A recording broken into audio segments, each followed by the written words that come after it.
નમસ્કાર, આપ જોઈ રહ્યા છો ગુજરાતની number 1 news channel news 18 Gujarati. હું છું સિદ્ધાર્થ ધોળકિયા। મહત્વના સમાચારથી શરૂઆત। ગુજરાતના માથે આજે પણ ડબલ એટેક છે। હીટવેવની આગાહી સાથે માવઠાનો ખતરો છે।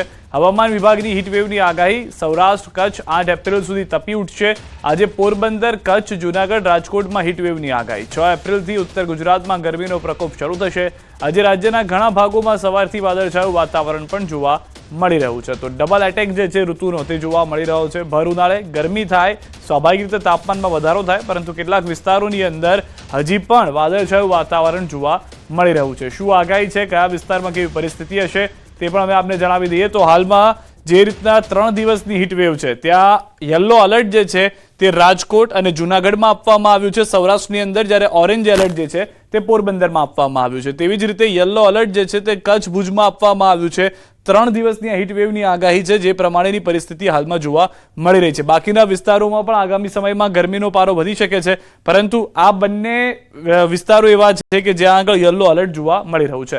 તો રાજ્યમાં આજે પણ ડબલ ઋતુનો એટેક જે છે તે યથાવત જોવા મળી રહ્યો છે। રાજ્યમાં 4 જિલ્લામાં હીટવેવની આગાહી આપવામાં આવી છે અને ઘણા ભાગોમાં સવારથી જ વાદળછાયું વાતાવરણ પણ જોવા મળી રહ્યું છે। હવામાન વિભાગે શું કહ્યું તે સંભળાવીએ। 8 तारीख तक सौराष्ट्र कच्छ में हीट वेव का वार्निंग दिया गया है। इसमें डे 1 में जो डिस्ट्रिक्ट आ रहा है उसमें कच्छ आ रहा है और आपका कच्छ, उधर पोरबंदर, राजकोट, जूनागढ़ आ रहे हैं। पोरबंदर में हम लोग ऑरेंज अलर्ट दिया है और बाकी जो 3 डिस्ट्रिक्ट है इसमें येलो कलर दिया गया है, येलो वार्निंग दिया गया है। તો ઘણા ભાગોમાં સવારથી વાદળછાયું વાતાવરણ છે। ડભોઈમાં ફરી એકવાર હિલ સ્ટેશન જેવો માહોલ જોવા મળી રહ્યો છે। વહેલી સવારે ધુમ્મસની ચાદર છવાઈ ગઈ છે। સપ્તાહમાં બીજી વખત ડભોઈના વાતાવરણમાં પણ પલટો આવ્યો છે। ભર ઉનાળે આ રીતની પરિસ્થિતિનું નિર્માણ થયું હોવાની જાણકારી હાલમાં મળી રહી છે। સૌથી વધારે મહત્વની વાત જે જાણવા મળી રહી છે તે પ્રમાણે અનેક વિસ્તારો એવા છે કે જ્યાં આગળ ગરમી હજી પણ જોવા મળી શકે છે અને વાતાવરણ જે છે તેમાં પણ બદલાવ જોવા મળી રહ્યો છે। તો અલગ અલગ વિસ્તારો માટે અલગ અલગ આગાહી જે છે તે કરવામાં આવી છે। જે રીતે આપણે દ્રશ્યોમાં જોયું હતું કે કેટલાક વિસ્તારોમાં ધુમ્મસભર્યું વાતાવરણ પણ જોવા મળી રહ્યું છે। સાબરકાંઠા જિલ્લાની અંદરના દ્રશ્યો આપ જુઓ કે ધુમ્મસ જોવા મળી રહ્યું છે। આ વિસ્તારોની અંદર ધુમ્મસના કારણે લોકો પણ વિચારતા થઈ ગયા હતા કે ઉનાળો છે કે નથી। એટલું ગાઢ ધુમ્મસ હતું કે 5 ફૂટ દૂર જોવું પણ મુશ્કેલ બન્યું હતું। અચાનક જ ધુમ્મસ ભર્યા વાતાવરણથી વાહન ચાલકોને પણ મુશ્કેલી ઊભી થઈ હતી। તલોદ, પ્રાંતિજના ગ્રામ્ય વિસ્તારમાં ભારે ધુમ્મસ જોવા મળ્યું। હિંમતનગર તાલુકાના કેટલાક વિસ્તારોમાં પણ ધુમ્મસ જોવા મળ્યું છે। સવારમાં વહેલા ધુમ્મસનું એકદમ વાતાવરણ ઊભું રહ્યું છે, જેના પરિસ્થિતિ ચોખ્ખું દેખાતું નથી। બાઇક લઈને આવ્યો તો લાઇટ ચાલુ રાખીને આવવું પડ્યું। તો રાજ્યમાં કાળઝાળ ગરમીની અસર દેખાવા લાગી છે। ગરમીના કારણે કમળો અને ઝાડા ઉલટીના કેસમાં વધારો થયો છે। અમદાવાદની અસરવા સિવિલમાં દર્દીઓનો ધસારો જોવા મળી રહ્યો છે। ત્યારે દર્દીઓની સેવા માટે વિશેષ વ્યવસ્થાઓ કરવામાં આવી છે। હરતી ફરતી રિક્ષામાં પાણીની પરબ ચલાવવામાં આવી રહી છે। ત્યારે હીટવેવની આગાહી વચ્ચે શરીરને સંભાળી લેવી પણ જરૂરી બને છે। કોઈ પણ જાતના અનયુઝ્યુઅલ સિમ્ટમ્સ જેવા કે આપણને ચક્કર આવવા, વીકનેસ લાગવી, ખૂબ પરસેવો થયો અથવા હાઈ ગ્રેડ ફીવર, એટલે ઘણીવાર એવું કહીએ ને કે 105 જેટલો ફીવર થઈ જતો હોય જો હીટવેવની અસરમાં આપણે હોઈએ તો, એટલે તાવ આવે, ઝાડા ઉલટી થઈ જાય, અચાનક કોઈ કારણ વગર ઝાડા ઉલટી થાય, તો આવા બધા કિસ્સાઓની અંદર એ ગરમીની અસર હોઈ શકે। એટલે આપણે એવા સમયે આસપાસના ડૉક્ટરને કન્સલ્ટ કરી અને ટ્રીટમેન્ટ ચાલુ કરશું તો એમાં ઇમિડિયેટલી રાહત મળી જશે। બનાસકાંઠાના ડીસામાં ફટાકડા ગોડાઉનમાં વિસ્ફોટ કેસમાં તપાસનો ધમધમાટ ચાલી રહ્યો છે। આરોપી દીપક અને ખૂબચંદને 8 દિવસના રિમાન્ડ મળ્યા બાદ ઘટના સ્થળે લાવવામાં આવ્યા હતા। ઘટના સ્થળે આરોપીઓનું રિકન્સ્ટ્રક્શન કરવામાં આવ્યું। શું કારણોસર ઘટના ઘટી હતી સહિતની તપાસ કરી રિકન્સ્ટ્રક્શન થયું। દીપક સિંધી અને ખૂબચંદ સિંધી નામના પિતા પુત્રની માલિકીના ગેરકાયદે ગોડાઉનમાં વિસ્ફોટ થતા 21 લોકોના મોત થયા હતા। ડીસા જે ફટાકડાના ગોડાઉનમાં બ્લાસ્ટ થયો હતો તેમાં 21 લોકોના જે મોત થયા હતા। આ ગોડાઉનના જે માલિક હતા દીપક અને જે ખૂબચંદ, આ બંનેને અત્યારે લાવવામાં આવે છે। પોલીસ દ્વારા રિસ્ટ્રક્ચર કરવામાં આવી રહ્યું છે અને ખાસ કરીને જે પોલીસને પહેલા ફેક્ટરીથી 400 મીટર દૂર એમને ચાલતા લાવવામાં આવ્યા હતા। ચાલતા ફેક્ટરીમાં લઈ ગયા, ફેક્ટરી પાછળ અત્યારે લાવવામાં આવ્યા છે। અત્યારે પણ આપ દ્રશ્યમાં પણ જોઈ શકો છો કે જે પ્રમાણે બંને જોડેથી વિગતો મેળવવામાં આવી રહી છે કે આ ફેક્ટરીમાં જે આ ગોડાઉન હતું તો ગોડાઉનમાં ફટાકડા કઈ રીતે બનતા હતા, કઈ રીતે આ બ્લાસ્ટ થયો, એ સમગ્ર મામલે અત્યારે તો વિગતો પોલીસ જે છે છે તે આ બંને આરોપીઓ પાસેથી લઈ રહી છે। જ્યારે પોલીસ આ બંને આરોપીઓને લઈને આવી ત્યારે આરોપીઓના પગમાં ચપ્પલ અથવા બૂટ પણ પહેરવા ન હતા અને તે ઉપરાંત આ બંને જે પિતા પુત્ર છે બંને લંગડાતા ચાલતા હતા અને અત્યારે તો આ સમગ્ર મામલે પોલીસ દ્વારા જે છે વધુ તપાસ હાથ ધરવામાં આવી છે। કિશોર તુવર, ન્યૂઝ18 ગુજરાતી, બનાસકાંઠા। ખેડામાં ભૂમાફિયાઓએ તો હદ કરી દીધી છે। નદીનું વહેણ રોકી બનાવી દીધો છે ગેરકાયદે બ્રિજ। ખેડામાં ભૂમાફિયાઓ બન્યા છે બેફામ। રઢુ ગામમાં નદી પરના બ્રિજના એક્સક્લુઝિવ દ્રશ્યો આપ જુઓ। વાત્રક નદીનું વહેણ રોકીને ગેરકાયદે બ્રિજ બનાવી દીધો છે। નદીનું વહેણ રોકી બ્રિજ બનાવી ગેરકાયદે ખનન ચાલી રહ્યું છે। નદી પર ગેરકાયદે બ્રિજ બનાવી માટીની ચોરી કરવામાં આવી રહી છે। ભૂમાફિયાઓ બેફામ થઈ ગયા છે। તંત્રની કામગીરી સામે પણ સવાલો જોવા મળી રહ્યા છે। અહો આશ્ચર્યમ, હજારો મેટ્રિક ટન માટીનું ખનન કર્યા બાદ તંત્રને બ્રિજની જાણ થઈ છે। ખાણ ખનીજ વિભાગને જાણ હતી કે નહીં તે પણ એક સવાલ છે। બ્રિજની જાણ માત્ર મામલતદારને થતા રાતોરાત બ્રિજને કલેક્ટરની સૂચનાથી તોડી પડાયો છે। તો રેતી ચોરીના દ્રશ્યો પણ આપ જોઈ રહ્યા છો કે જે ખનન કરવામાં આવી રહ્યું છે। રેતી ચોરી થઈ રહી છે। સૌથી વધારે મહત્વની વાત છે કે કેટલા સમયથી થઈ રહ્યું હતું તેનો પણ આઈડિયા નથી, તેનો અંદાજ જ નથી। કારણ કે જો બ્રિજ બનાવી દીધો હોય તો સ્વાભાવિક રીતે બ્રિજ નાના મોટી વ્યવસ્થા માટે તો બનાવ્યો ના હોય, લાંબા સમયનું વિચારીને બનાવ્યો હશે। આ તો મામલતદારનું ધ્યાન ગયું હોવાની જાણકારી છે કે પછી ગ્રામજનોએ કીધું ને ત્યારબાદ પ્રશાસન જાગ્યું, તે પણ સવાલ છે। ખેડા જિલ્લામાં ખનન માફિયાઓ બેફામ બન્યા છે અને ખાણ ખનીજ વિભાગની જાણ છતાં ગેરકાયદેસર બ્રિજો બનાવી ખનન કરતા હોવાની વાતો સામે આવી છે। જે પ્રકારે તમે ડ્રોન વિડીયો અંદર નિહાળ્યો તે પ્રકારે આ જે બ્રિજ છે તે અહીં આગળ ખેડા જિલ્લાનું રઢુ ગામ અને રઢુ ગામની વાત્રક નદીની અંદર આ નદી ઉપર અહીં આગળ ગેરકાયદેસર એક બ્રિજ બનાવવામાં આવ્યો હતો અને આ બ્રિજ બનાવી જે સામે તમે જોઈ શકો છો કે તે પ્રકારે ત્યાં જે સામે જે ખાડો છે તે ખનન માફિયાઓ દ્વારા બેફામ રીતે ખનન કરવામાં આવતું હતું અને રેતીની ચોરી કરવામાં આવતી હતી। જો કે મહત્વની વાત કરવામાં આવે તો સમગ્ર બાબતની જાણ ગામના સરપંચ દ્વારા સ્વાગત કાર્યક્રમમાં કરવામાં આવી હતી અને સ્વાગત કાર્યક્રમમાં જાણ કર્યા બાદ ખાણ ખનીજ વિભાગ દ્વારા પણ કોઈ કાર્યવાહી ન કરાતા અંતે કલેક્ટરના સૂચનથી મામલતદાર દ્વારા બ્રિજ છે તે તોડી પાડવામાં આવ્યો છે।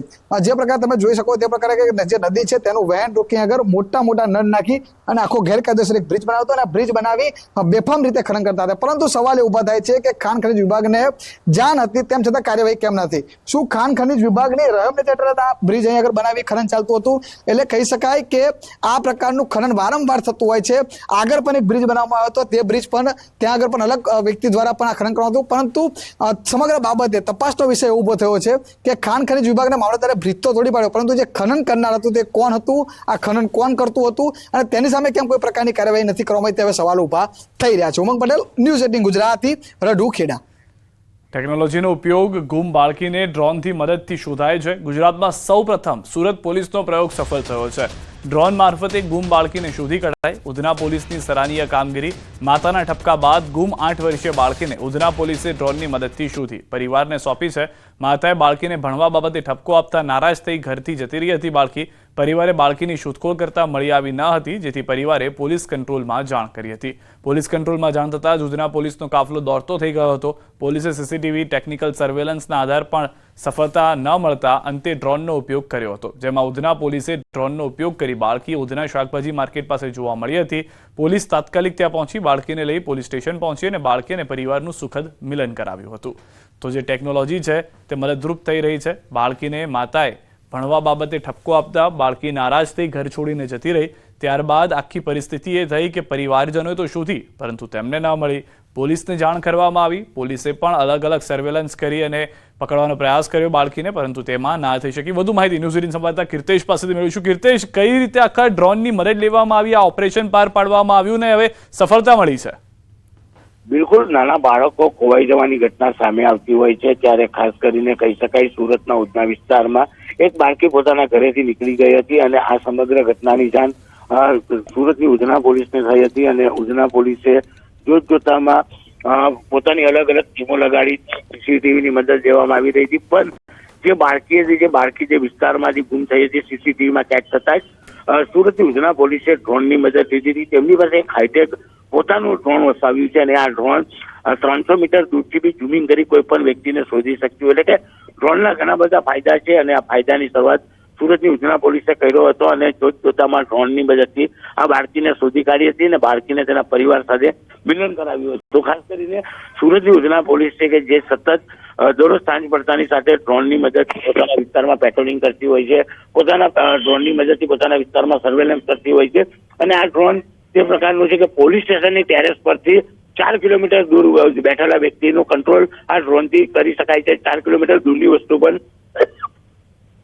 જોઈ શકતી હોય છે. એટલે આ પ્રકારની આખી ડ્રોનની મદદથી બાળકીને શોધી તેના પરિવાર સાથે સુરતની ઉધના પોલીસે મિલન કરાવ્યું. આભાર કીધે સમગ્ર માહિતી બદલ. સુરતમાં વધુ એક વિદ્યાર્થીનીના રહસ્યમય મોતથી ચકચાર મચી ગઈ છે. ઉમરપાડાની ગોવદ ગામની વિદ્યાર્થીનીનું મોત થયું હતું. માથાનો દુખાવા થયા બાદ દવા પી સૂઈ ગઈ, જે બાદ વિદ્યાર્થીની ઉઠી જ નહીં. આદર્શ નિવાસી શાળામાં રહી અભ્યાસ કરતી 14 વર્ષીય યશવીના મોતથી અરેરાટી વ્યાપી ગઈ છે. ગૃહમાતા દ્વારા પરિવારને જાણ કરવામાં આવી, જે બાદ વધુ સારવાર અર્થે બારડોલી બાદ સુરત સિવિલ હોસ્પિટલ ખસેડવામાં આવી.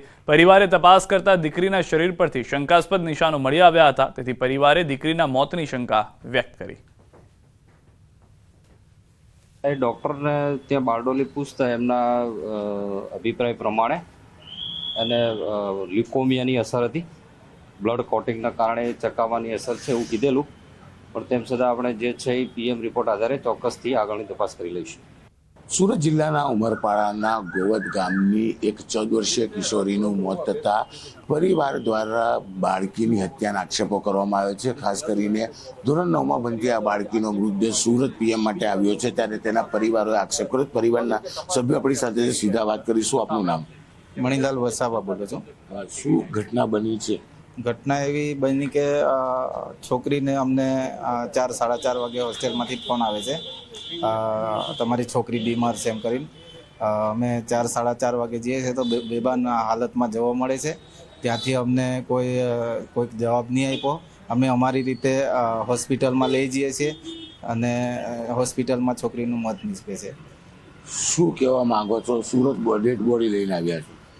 અમને અમારી ન્યાય જોઈએ, અમારી છોકરીને, અમારા પરિવારને સચોટ ન્યાય જોઈએ. શું લાગે છે છોકરીના શરીર પર જે રીતે નિશાનો મળી આવ્યા? અમને લાગે છે કે છોકરીને ખૂબ ટોર્ચર કરવામાં આવી છે, મારવામાં આવ્યો છે.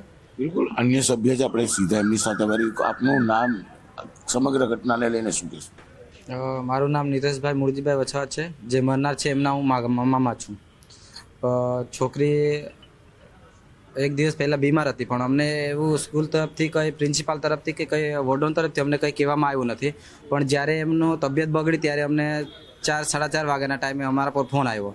તો અમે જ્યારે સ્કૂલ પર ગયા તો અમારી છોકરી અમને બેભાન અવસ્થામાં જોવા મળી હતી. પણ તંત્રનું બેદરકારીના લીધે એમને 108ને બી નહીં ફોન કર્યો ને કશું નહીં. અમારા હિસાબે બાઇક પર લઈને અમે સરકારી દવાખાને ગયા, ત્યાંથી એમનું મોત નીપજ્યું. તો એમનું કારણ અમને સમજાતું નહોતું. એમના શરીર પર કાળા દાગ છે, હાથ પર છે, પગ પર છે, પછાડી પેટ પછાડી બી છે. ને પહેલાં બી છોકરી કહેતી હતી હોળી પર રજા પર આવી તો એમનું કહેવાનું હતું કે મારે 10મા ધોરણમાં હોસ્ટેલ પર રહેવાનું નહીં, ત્યાં ટોર્ચર બહુ કરતા છે. બિલકુલ. 14 વર્ષની કિશોરીના મોતને લઈને પરિવારે આક્ષેપ કર્યો છે. જો કે આ દીકરી હોળી સમયે ઘરે ગઈ હતી ત્યારે તેને ટોર્ચરિંગ કરતા હોય હોસ્ટેલવાળા, તેવી ફરિયાદ પણ કરી હતી. જો કે હવે આ કિશોરીનો મૃતદેહ લઈ પરિવાર સુરતની નવી સિવિલ હોસ્પિટલ ખાતે ફોરેન્સિક PM માટે પહોંચ્યો છે અને ફોરેન્સિક PMના રિપોર્ટ બાદ જ સાચી જે વાત છે તે સામે આવશે. પણ અત્યારે તો ટોર્ચરને લઈ અને તેના શરીર પર મળેલા નિશાનને લઈ આ કિશોરીની હત્યા થયા હોવાનો આક્ષેપ પરિવાર દ્વારા કરવામાં આવી રહ્યો છે. કેમેરામેન જીગર ગુગલ સાથે કીર્તેશ પટેલ, ન્યૂઝ 18 ગુજરાતી, સુરત. સુરતના કતારગામથી કરોડપતિ ચોર ઝડપાયો છે. સૌથી વધુ ચોરીને અંજામ આપનાર આનંદ કરોડપતિની ધરપકડ થઈ છે. પુષ્પકુંજ સોસાયટીમાં ઘર તોડી સોના ચાંદી રોકડની ચોરી કરી આપતો હતો અંજામ. આનંદ કરોડપતિ એકલા રાજકોટમાં જ 33 જેટલા ગુનાને આપી ચૂક્યો છે અંજામ. કતારગામ પોલીસે આરોપીની ધરપકડ કરી વધુ તપાસ શરૂ કરી છે. CCTVના આધારે કતારગામ પોલીસની ટીમ આરોપી સુધી પહોંચી હતી.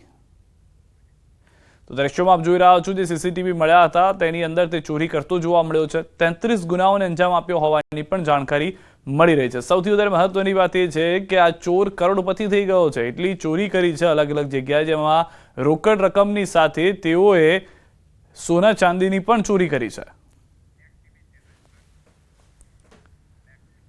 સુરતના વરાછામાં માથાભારે મહિલાનો આતંક. કારખાનેદારનું સળિયો મારી માથું ફોડી દીધું હતું. ભાવિકા વાળા નામની માથાભારે મહિલા પર આરોપ છે કે કારખાના બહાર બેસી અપશબ્દો ન બોલવા કહ્યું. અપશબ્દો ન બોલવાનું કહેતા કારખાનેદારને માર માર્યો.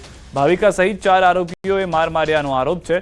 ભાવિકા વિરુદ્ધ અગાઉ પણ નોંધાયેલા છે ગુના. હાલમાં વરાછા પોલીસે માથાભારે મહિલા ભાવિકાની ધરપકડ કરી લીધી હોવાની પણ જાણકારી મળી રહી છે. તો એક બાદ એક અસામાજિક તત્વોનો વધારો થઈ રહ્યો છે અને તેમાં હવે મહિલાઓ પણ જાણે હરણફાળ ભરતી હોય તેવા દ્રશ્યો જોવા મળી રહ્યા છે અને એવી ઘટનાઓ બનતા સવાલો પણ ઉઠી રહ્યા છે કાયદા વ્યવસ્થા ઉપર, પોલીસના ડર ઉપર, કારણ કે સરઘસ તો કાઢવામાં આવે છે પરંતુ આવા માથાભારે લોકો જે છે તેમનો ત્રાસ જે છે તે ઓછો નથી થઈ રહ્યો. એક કારખાનેદારે અપશબ્દો બોલવાની શું ના પાડી, માથું ફોડી દેવામાં આવ્યું તેનું. વધુ જાણકારી ન્યૂઝ 18 સંવાદદાતા કીર્તેશ પાસેથી મેળવીશું. જી કીર્તેશ.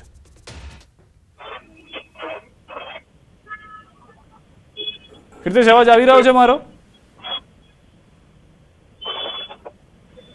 કીર્તેશ સાથે ફરી જોડવાનો પ્રયાસ કરીશું, પરંતુ હાલમાં જે જાણકારી છે તે પ્રમાણે ભાવિકા વાળા નામની આ મહિલા છે જેને પોલીસે ધરપકડ કરી લીધી છે. હવે વધુ પૂછપરછ પણ કરવામાં આવશે, કારણ કે ન ફક્ત ભાવિકા વાળાએ અંજામ આપ્યો છે ઘટનાને, તેની સાથે અન્ય 4 લોકો હોવાની પણ જાણકારી મળી રહી છે. કોણ છે આ 4 લોકો, કયા વિસ્તારની ઘટના છે તે પણ જાણવાનો પ્રયાસ કરીશું. વધુ માહિતી ન્યૂઝ 18 સંવાદદાતા કીર્તેશ પાસે મેળવી. કીર્તેશ, અવાજ આવી રહ્યો છે? શું સમગ્ર ઘટના હતી, હાલમાં શું પરિસ્થિતિ છે ભાવિકા વાળાને લઈને? બિલકુલ સિદ્ધાર્થ, જે પ્રકારે સુરતમાં અસામાજિક તત્વોનો આતંક દિવસે ને દિવસે વધી રહ્યો છે, ત્યારે સુરતના વરાછા વિસ્તારમાં ભાવિકા વાળા નામની આ મહિલા છે કે જે અસામાજિક તત્વો સાથે રહીને દાદાગીરી કરતી હોય છે. સામાન્ય બાબતે મારામારી સુધી પહોંચી જતી હોય છે. ખાસ કરીને આ વિસ્તારમાં ભૂતકાળમાં પણ 2 મહિલા હતી જે યુવતીઓ ડોનગીરી કરતી હતી, ત્યારે વધુ એક યુવતી ડોનગીરી કરતા સામે આવી છે. જોકે આ યુવતીના વિડીયો સોશિયલ મીડિયામાં વાયરલ થયા છે અને વિડીયો વાયરલ થતાની સાથે હવે પોલીસે આ મામલે તપાસ શરૂ કરી છે. આભાર સમગ્ર માહિતી બદલ. તો હાલમાં પોલીસે તપાસ શરૂ કરી છે. સમગ્ર ઘટના જે છે તે વાયરલ વિડીયોથી પહોંચી હતી અને હવે પોલીસ આ સમગ્ર ઘટનાને લઈને ગંભીર હોવાની જાણકારી મળી રહી છે. હાલ રોકાઈશું એક વિરામ માટે. આપ જોડાયેલા રહો ગુજરાતની number 1 news channel news 18 Gujarati સાથે.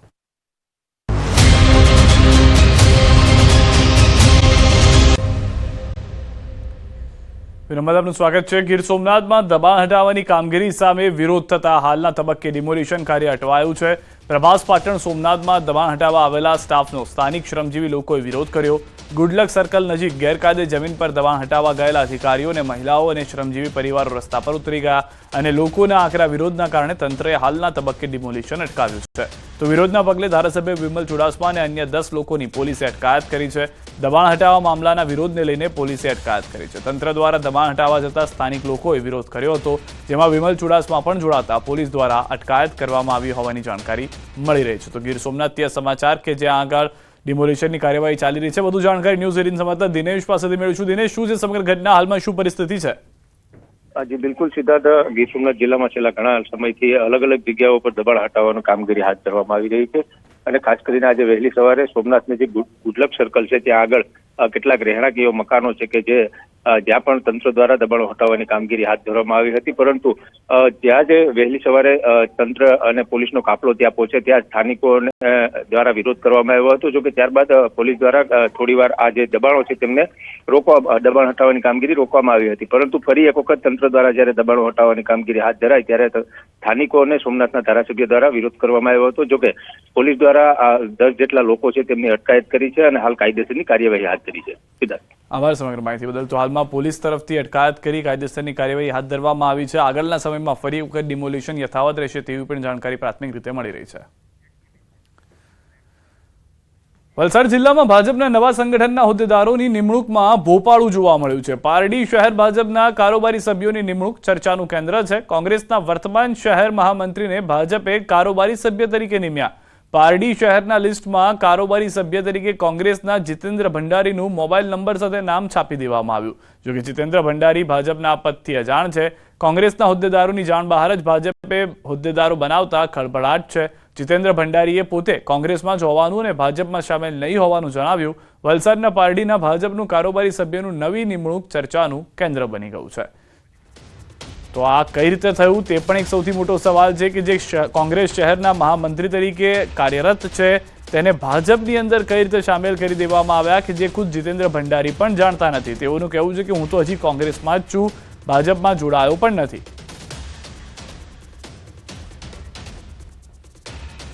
રાજકોટ મહાનગરપાલિકાના પદાધિકારીઓના વાહનો પર લગાવેલા સાયરન ગેરકાયદે. આરટીઆઈ એક્ટિવિસ્ટને પ્રાદેશિક વાહન વ્યવહાર કચેરીએ આપ્યો જવાબ. મોટર વ્હીકલ એક્ટ મુજબ ઇમરજન્સી સેવા સાથે સંકળાયેલા વિભાગના વાહનો સિવાયના વાહનો પર સાયરન ન લગાવી શકાય. મહાનગરપાલિકાના પદાધિકારીઓએ સાયરન લગાવવા બાબતે મંજૂરી માંગી ન હોવાનું પણ જાણવા મળ્યું.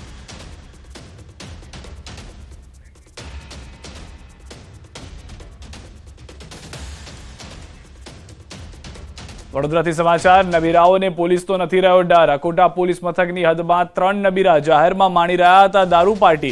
3 ઇસમો બેખોફ થઈ જાહેરમાં કારમાં દારૂની મહેફિલ માણી રહ્યા હતા. કારમાં ચાલી રહેલ દારૂ પાર્ટીમાં પોલીસે રંગમાં ભંગ પાડ્યો. પોલીસે આણંદ પાસિંગની કાર સહિત બિયર અને દારૂની બોટલ જપ્ત કરી. પોલીસે કારમાં મહેફિલ માણી રહેલા 3 ઇસમોની ધરપકડ કરી. પ્રોહિબિશન અને ડ્રિંક એન્ડ ડ્રાઈવનો ગુનો નોંધી વધુ કાર્યવાહી હાથ ધરી. વડોદરા દારૂ મહેફિલ કેસમાં મોટા ખુલાસા. પકડાયેલો હિરેન પટેલ આણંદના રાજકીય નેતાનો પુત્ર. આણંદ નેતાનો પુત્ર હિરેન પટેલ વડોદરામાં દારૂ મહેફિલ માણતા પકડાયો છે. તો પોલીસે 3 ઇસમોની ધરપકડ કરી લીધી હોવાની જાણકારી મળી રહી છે. પરંતુ હવે જે નેતા સાથેના સંબંધ જે છે તે ખુલી રહ્યા છે. પટેલ પુત્ર આણંદના જ કોઈક નેતાના પુત્ર હોવાની જાણકારી મળી રહી છે. વડોદરા દારૂ મહેફિલ કેસમાં પૂછપરછમાં સમગ્ર ઘટના સામે આવી છે. હાલમાં પકડાયેલા હિરેન પટેલ આણંદના નેતાના પુત્ર હોવાની જાણકારી છે. પરંતુ દારૂ ક્યાંથી આવ્યો, કોણે પહોંચાડ્યો એ પણ સવાલ છે.